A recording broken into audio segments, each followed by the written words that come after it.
1, 2, 3. Photos of the happy couple to be cherished for years to come. Again! Bouquets at the ready, a final touch-up before the big moment. Just like many weddings around the world, except for the fact 2,500 couples are tying the knot at exactly the same time. A mass wedding of the Unification Church, the second since the leader Reverend Sun Myung Moon passed away in 2012. His widow now officiates alone. Ilsuk Masuda and Rachel Curtin travelled from the United States to be married here.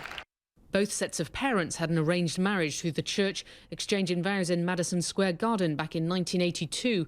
Their children are happy to follow in their footsteps. From an American culture's standpoint, it's not normal to be married with, hundreds of other couples. But really, objectively, we don't feel like it's actually that strange. They exchange vows and rings, saying they appreciate the church promoting interracial unions, something that is still relatively unusual in South Korea. My dad is British, my mom's American. Yours? My mom is from France and my dad's Japanese. Yeah.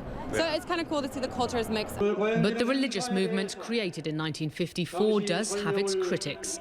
Some liken it to a cult, an accusation the head of the Korean branch of the church has heard many times before.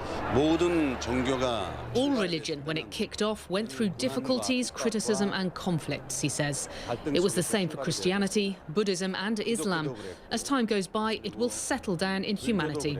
The church insists its core value hasn't changed since the death of its leader, who likened himself to the Messiah. In all, 20,000 couples were married around the world, watching proceedings live on the internet. There's definitely an element of theatre to these mass weddings. They've been held since the 1960s, and now half a century